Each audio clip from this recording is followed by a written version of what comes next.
My wife announced at our anniversary dinner, our 3 kids, unfortunately, do not belong to my husband, but I am glad he takes care of them. I confronted her, and she said it was a joke. But 3 days later, everything changed. Hello. Thank you for your continuous support. This means a lot to us. If you enjoy the stories we share, kindly subscribe to this channel. It will be great if you can leave a comment on which city you are watching from. We might just give you a shout-out in our next story. Today's special shout-out goes to Robert from Texas. We are glad you enjoy our stories. Now let's dive into the details of today's story. I've always loved the smell of my parents' house in autumn, with smoke curling from the chimney, the faint tang of apple cider simmering on the stove. That night, October 15th, it was our 15th wedding anniversary, and the old place was alive with family. Mom had outdone herself. As usual, roast chicken, mashed potatoes with that gravy she's perfected over decades, and a towering chocolate cake Sophie kept eyeing. The dining room glowed with candlelight, the long oak table stretched to fit everyone. My parents, George and Margaret, my sister Rachel and her husband Tom, a couple of cousins who'd driven up from the city, and us, me, Laura, and our 3 kids. Emma, 12, was sketching in her notebook between bites. Noah, 9, kicked the table leg until I shot him a look, and Sophie, 6, bounced in her seat, her pigtails swinging. It was chaos, sure, but it was ours. Or so I thought. I stood to give a toast, glass of red wine in hand, feeling that quiet pride I'd carried for years. To Laura, I said, my voice steady, for 15 years, 3 incredible kids, and a life I wouldn't trade for anything. The room murmured agreement. Dad clinked his fork on his glass, Rachel grinned, and Laura smiled back, but it didn't reach her eyes. She stood then, smoothing her dress, and I figured she'd say something sweet, maybe tease me like she used to. Instead, her voice cut through the chatter like a knife through butter. Our 3 kids, she said, pausing, her lips twitching, unfortunately, do not belong to my husband, but I'm glad he takes care of them. The words hung there, heavy and wrong. Sophie tugged at Laura's sleeve, whispering, Mommy, what's that mean? But Laura just patted her head. The room went still, forks hovering midair. Then Dad barked a laugh, loud and forced. That's a hell of a joke, Laura. You've got guts. Rachel smirked, leaning toward Tom. She's always had that dark streak. Dan's too uptight to get it. Mom reached over, squeezing Laura's hand. You keep us guessing, dear. The cousins chuckled, and the noise picked up again, but I couldn't move. My glass felt like lead in my hand. I stared at Laura, waiting for her to laugh, to say she didn't mean it, but she just sat down, sipping her wine, her eyes flicking anywhere but me. I tried to shake it off. The kids went back to their chatter, Emma showing Noah her latest drawing, Sophie begging for more cake, and the night rolled on. Dad told his usual stories about fishing trips gone wrong, Rachel ribbed me about my serious face, and Laura played the perfect wife, passing dishes, smiling at Mom's compliments. But those words kept echoing. Unfortunately, do not belong to my husband. A joke, sure. Laura loved her little jabs, once told a neighbor I'd built our shed out of spite, not lumber, and laughed for days. But this felt different, crueler. I watched her across the table, her auburn hair catching the light, and wondered why she'd say it here, in front of everyone, on our night. We drove home late, the kids dozing in the back seat. The silence between us was thick, broken only by the hum of the engine. I couldn't hold it in anymore. What was that about? I asked, keeping my voice low so the kids wouldn't stir. She glanced at me, then out the window. What was what? At dinner. That thing about the kids. She laughed, sharp and quick, twirling a strand of hair around her finger. Oh, Dan, it was just a joke. You're overthinking it. Everyone thought it was funny. Everyone. I pressed. It didn't feel funny to me. She sighed, exasperated. You're so serious sometimes. It's just words. Let it go. I wanted to believe her. I'd spent 15 years believing her, through late nights when she'd come home from the hospital smelling faintly of antiseptic, through her quick excuses about old friends I'd never met. My family's reactions backed her up, Dad's laugh, Rachel's smirk, Mom's gentle defense. They'd known her almost as long as I had, loved her like one of their own. Maybe I was too serious. But as I lay in bed that night, Laura's breathing soft beside me, I couldn't sleep. Those words weren't just a joke. They were a splinter, sharp and buried deep, and no amount of family laughter could pull it out. The next few days blurred by. Work at the carpentry shop kept me busy, sanding planks, fitting joints, losing myself in the rhythm of it.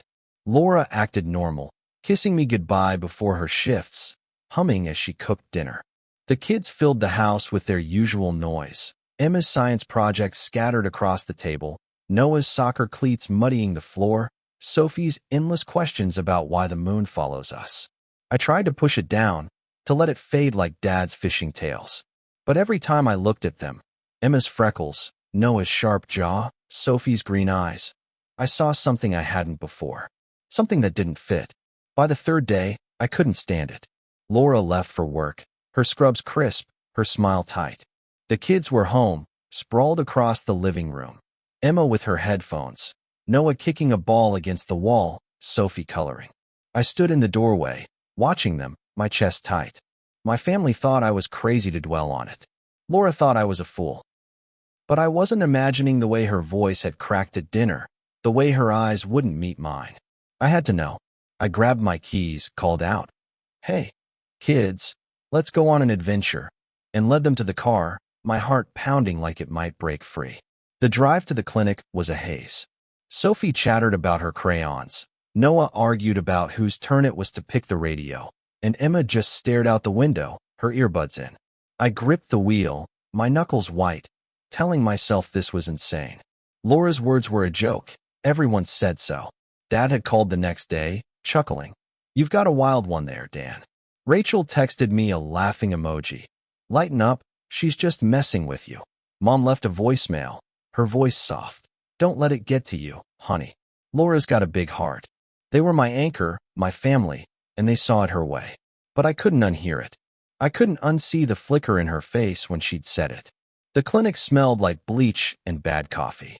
I told the kids we were there for a checkup, something quick. They didn't question it. Emma rolled her eyes. Noah bounced on his toes. Sophie clung to my hand.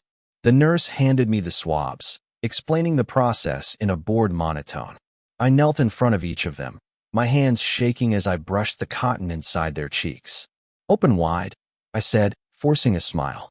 Sophie giggled. Noah made a face. Emma muttered, "This is weird." I sealed the samples, paid the rush fee, hundreds I didn't really have, and drove them home, my mind screaming. I didn't tell anyone. Not Dad, not Rachel, not even my buddy Mark, who'd let me crash on his couch if I ever needed it. They'd think I'd lost it, dragging my kids to a DNA test over a throwaway line. Maybe I had, but I kept seeing Laura at that table, her lips curling, her eyes darting away. I kept hearing my family laugh, like it was nothing, like I was the punchline. The kids went back to their lives. Homework, soccer, bedtime stories.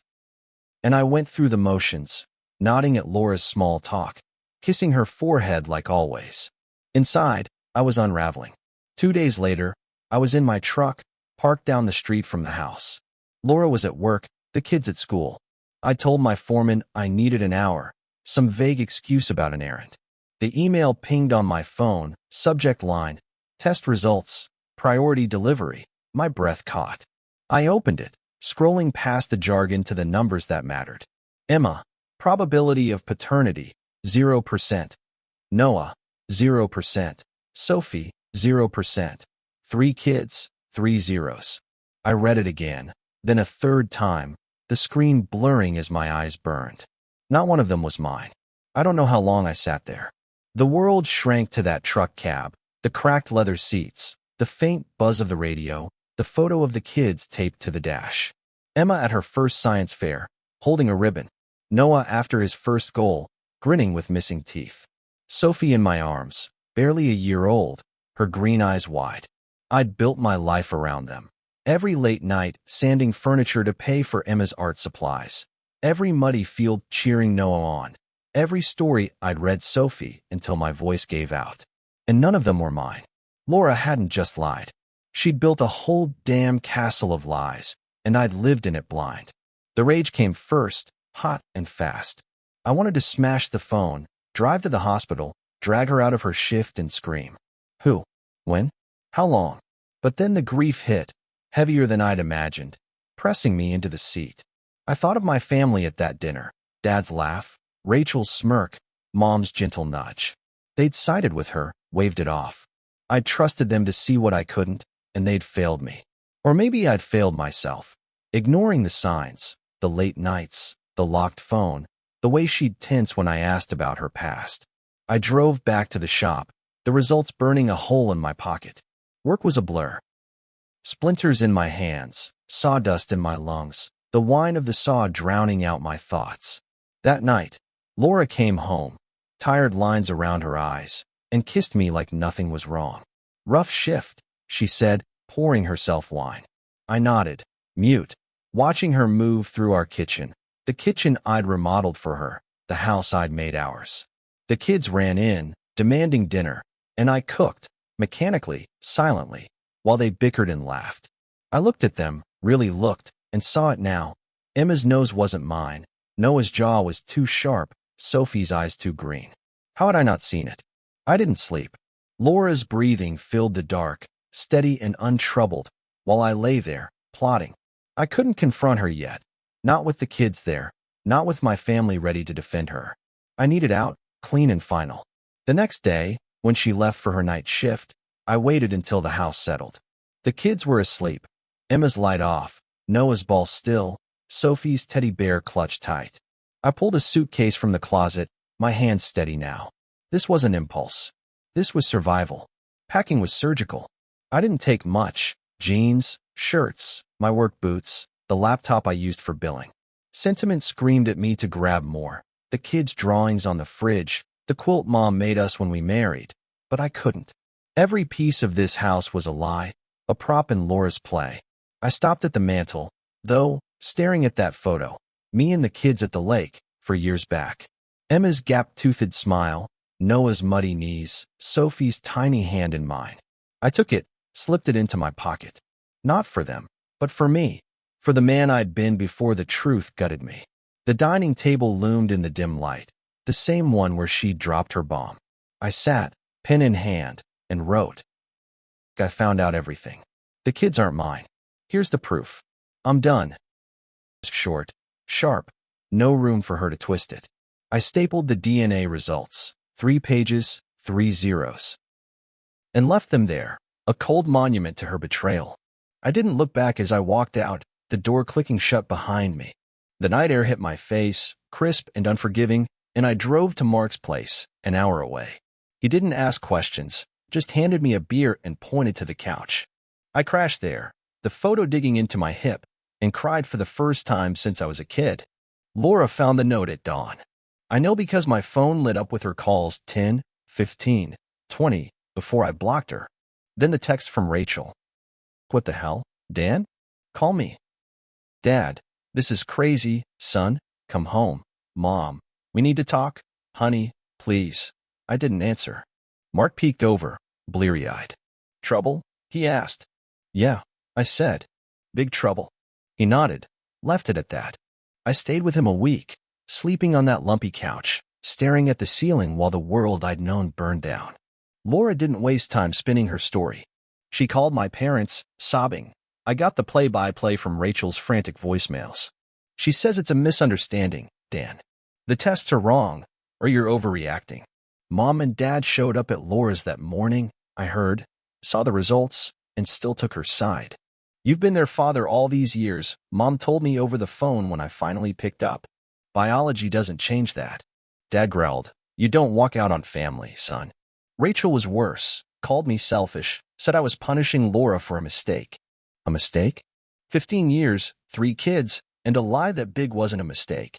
It was a life sentence I'd served without knowing. I filed for divorce that week, hired a lawyer with my savings, and kept it simple. No alimony, no custody, no contact. The kids weren't mine, legally, biologically, and now emotionally. I couldn't face them, couldn't bear their questions or their eyes, those strangers' eyes. My family didn't get it. Mom showed up at Mark's, tears in her eyes, begging me to think of the children. I did. I snapped. For 15 years. She didn't. Dad sent a letter, handwritten, all about duty and forgiveness, words I'd once lived by, now ash in my mouth. Rachel cornered me outside the shop, yelling, "You're tearing us apart over this." I looked at her, my big sister, and saw Laura's defender, not mine. "She tore it apart," I said. "You just laughed." Days bled into weeks. I found a cheap apartment, bare walls, creaky floors, a view of a parking lot. Work saved me, hours lost to sawdust and sweat, crafting tables and chairs for strangers who'd never know my story. Laura's calls stopped, replaced by silence, then rumors. Mark heard she'd told friends I'd abandoned her, painted me as the villain. My family bought it, or wanted to. They kept reaching out, invites to Sunday dinner, pleased to talk it out, but I was done. The photo stayed in my pocket, a relic of a life I couldn't reclaim. The apartment became mine. In a way, tools scattered across the counter, a coffee pot that hissed like an old friend. I didn't decorate, didn't need to. Life was work, sleep, repeat. The kids faded from my days, their voices replaced by the whine of my saw. I'd see them in dreams sometimes, Emma's quiet focus, Noah's wild energy, Sophie's soft giggle, and wake up hollow. I didn't hate them. They didn't ask for this. But every memory was a knife, twisted by Laura's lie and my family's blindness. She tracked me down 4 months later. I was outside the shop, unloading lumber, when her car pulled up. She looked thinner, her eyes red, her scrubs wrinkled. "Dan," she said, stepping out, "we need to talk." I kept working, stacking boards, ignoring the ache in my chest. She didn't stop. "I messed up. I know that. It was years ago, a doctor at work, a stupid fling. I didn't think I'd find out. I could end, dropping a plank with a thud." She flinched. "I didn't mean for this. You're their dad, Dan, in every way that matters. Except I'm not," I said, facing her. "You made sure of that." She cried then, big messy sobs, spilling it all, how it started after Noah, how it ended before Sophie, how she buried it. "I love you," she said. I never stopped. I wanted to believe her, for a second. But I saw my family in her words, Mom's excuses, Dad's lectures, Rachel's guilt trips. They'd all chosen her, left me to drown. "You love yourself," I said. "Live with it." I walked away, her pleas fading behind me. A year passed. I heard snippets, Laura struggling, the kids faltering. Emma quit art, Noah got in fights, Sophie cried for me. The house was falling apart, bills unpaid, Laura's shifts barely covering it. My family kept pushing, Mom's letters, Dad's calls, Rachel's accusations. "She's suffering," Mom wrote once. Isn't that enough? No, it wasn't. They didn't see the splinter she'd driven into me, the trust she'd torched. Tonight, I sit here, beer in hand, the photo on the table. The apartment's quiet, the world outside dark. Mark says Laura's barely holding on, kids sullen, house a mess, her pride gone. My family blames me, still. I feel the pang, the loss, but no regret. She broke us. They let her. I set the photo down, face first, and turn off the light. Forgiveness isn't mine to give. And that's where my story ends for now. If this tale of trust, betrayal, and hard choices hit you as hard as it hit me, don't keep it to yourself. Hit that like button, smash subscribe, and ring the bell so you never miss what's next. Share your thoughts in the comments. Could you forgive Laura? Would you walk away too? I'm reading every word. Thanks for listening, and I'll see you in the next story.